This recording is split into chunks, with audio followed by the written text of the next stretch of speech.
জীবনে আরেকটা জিনিস বলেন, আমাদের এই জীবনে অনেক কাজ করি আমরা। কারোর লক্ষ্য উদ্দেশ্য এমপি হওয়া, কারোর লক্ষ্য উদ্দেশ্য বড় ডাক্তার হওয়া, বড় লোক হওয়া, অনেক উদ্দেশ্য আছে। আমরা অনেক কিছু করি, কিন্তু আবার সবকিছু রেখেই চলে যেতে হয়, ঠিক না? আর একটা জিনিস বোঝেন, দুনিয়াতে কেউ আপন হয় না। যে বউ আপন, 2 ঘন্টা আপন থাকেতে 4 ঘন্টা ঝগড়া করে, আসে না নেই? যে ছেলে আপন, সে 2 ঘন্টা কথা শুনে তো 4 ঘন্টা কথা শুনে না, ঠিক না ঠিক?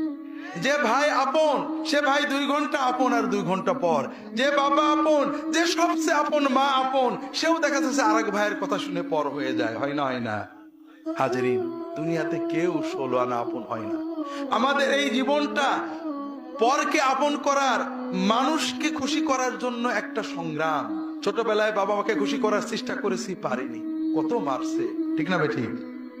বড় হয়ে বান্ধবীদের বন্ধুদের খুশি করার চেষ্টা করছি, থাকেনি, ঠিক না ঠিক? বিয়ে করে বউকে স্বামীকে খুশি করার চেষ্টা করেছি, 16 আনা কখনোই হয়নি, ঠিক না ঠিক? কর্মক্ষেত্রে, জীবনে, সব জায়গায় আমরা 12 আনা ব্যর্থ, যদি 4 আনা সফল হইও, ঠিক না ঠিক? একজনই আছেন যাকে আপন করলে তিনি কখনো পর হন না। তিনি কে? আল্লাহকে আপন করতে পারলে সব সময় আল্লাহকে সাথে পাবেন।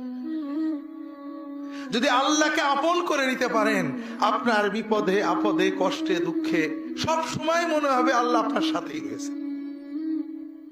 যে বেদনা কারোর কাছে বলা যায় না, বউয়ের কাছে বলা যায় না, মায়ের কাছে বলা যায় না, যে আনন্দে কাউকে শরীক করা যায় না, যদি আল্লাহকে আপন করতে পারেন, সেই আনন্দে আল্লাহকে শরীক করতে পারবেন, সেই বেদনার কথা আল্লাহর কাছে বলে বুকটাকে হালকা করতে পারবেন। কথাকে বুঝতে পেরেছেন?